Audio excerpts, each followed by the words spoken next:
my experience is with people that we're probably running at about 51% of our capacity. Something, I mean, you can think about this yourselves. I often ask undergraduates how many hours a day you waste or how many hours a week you waste, and the classic answer is something like 4 to 6 hours a day. You know, inefficient studying, watching things on YouTube that not only do you not want to watch, that you don't even care about, that make you feel horrible about watching after you're done. That's probably 4 hours right there. You know, you think, well, that's 20, 25 hours a week, it's 100 hours a month, that's 2.5 full work weeks, it's half a year of work weeks per year. And if your time is worth $20 an hour, which is a radical underestimate, it's probably more like 50 if you think about it in terms of deferred wages. If you're wasting 20 hours a week, you're wasting $50,000 a year. And you are doing that right now. And it's because you're young, wasting $50,000 a year is a way bigger catastrophe than it would be for me to waste it, because I'm not going to last nearly as long. And so if your life isn't everything it could be, you could ask yourself, well, what would happen if you just stopped wasting the opportunities that are in front of you? You'd be who knows how much more efficient? 10 times more efficient, 20 times more efficient. That's the Pareto distribution. You have no idea how efficient people get. It's completely, it's off the charts.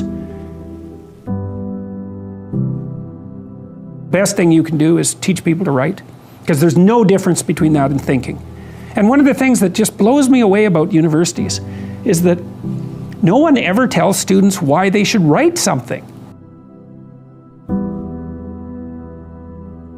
It's like, well, you have to do this assignment.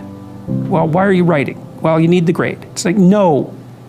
You need to learn to think.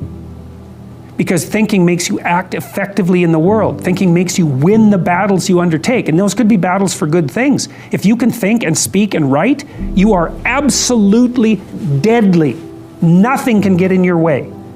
So that's why you learn to write. It's like, and I can't believe that people aren't just told that.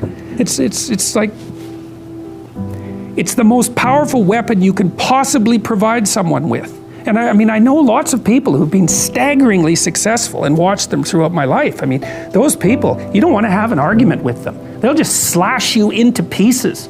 And not in a malevolent way. It's like, if you're going to make your point and they're going to make their point, you better have your points organized, because otherwise you are going to look like and be an absolute idiot. You are not going to get anywhere. And if you can formulate your arguments coherently and make a presentation, if you can speak to people, if you can lay out a proposal, God, people give you money, they give you opportunities, you have influence. Make it schedule and stick to it. Okay, so what's the rule with the schedule? It's not a bloody prison. That's the first thing that people do wrong. They say, well, I don't like to follow a schedule.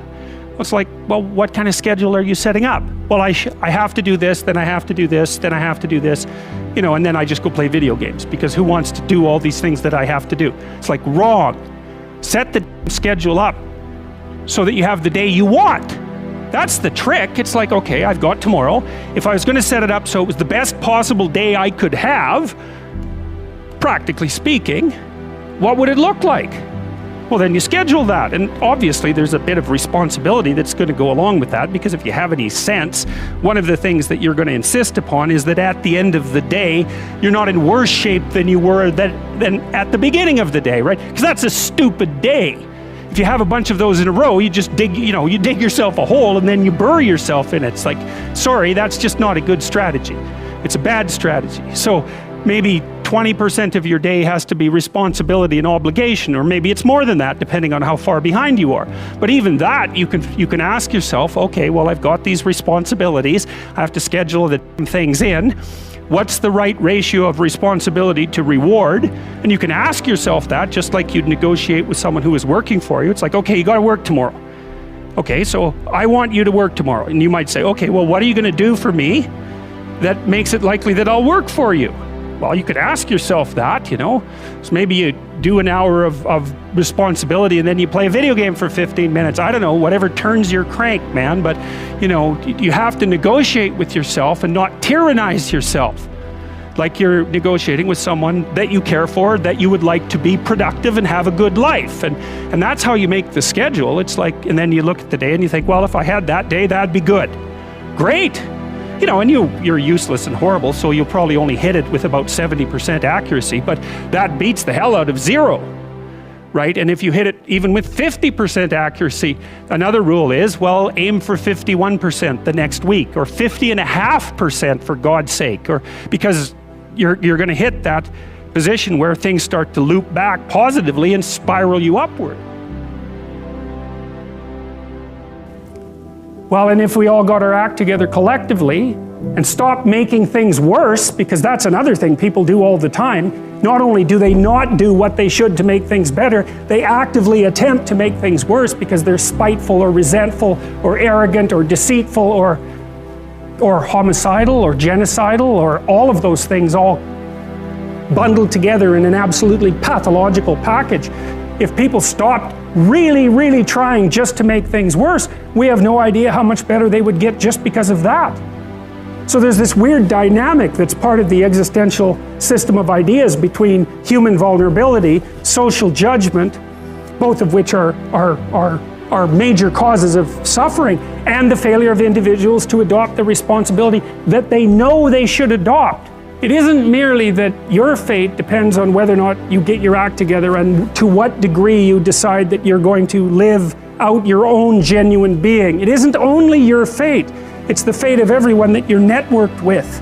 And so, you know, you think, well, there's 9 billion, 7 billion people in the world. We're going to peak at about 9 billion, by the way, and then it'll decline rapidly, but 7 billion people in the world, and who are you? You're just one little dust mote among that 7 billion, and so it really doesn't matter what you do or don't do, but that's simply not the case. It's the wrong model, because you're at the center of a network. You're a node in a network. Of course, that's even more true now that we have social media. You'll know 1,000 people, at least over the course of your life. And they'll know 1,000 people each, and that puts you one person away from 1 million, and 2 persons away from 1 billion. And so that's how you're connected, and the things you do, they're like dropping a stone in a pond. The ripples move outward, and they affect things in ways that you can't fully comprehend, and it means that the things that you do and that you don't do are far more important than you think. And so if you act that way, of course, the terror of realizing that is that it actually starts to matter what you do. And you might say, well, that's better than living a meaningless existence. It's better for it to matter. But I mean, if you really asked yourself, would you be so sure if you had the choice? I can live with no responsibility whatsoever. The price I pay is that nothing matters. Or I can reverse it and everything matters. But I have to take the responsibility that's associated with that. It's not so obvious to me that people would take the meaningful path. You know, when you say, well, nihilists suffer dreadfully because there's no meaning in their life and they still suffer. Yeah, but the advantage is they have no responsibility. So that's the payoff, and I actually think that's the motivation. Say, well, I can't help being nihilistic. All my belief systems have collapsed. It's like, yeah, maybe. Maybe you've just allowed them to collapse because it's a hell of a lot easier than acting them out. And the price you pay is some meaningless suffering, but you can always whine about that and people will feel sorry for you, and you have the option of taking the pathway of the martyr, so that's a pretty good deal, all things considered, especially when the alternative is to bear your burden properly and to live forthrightly in the world.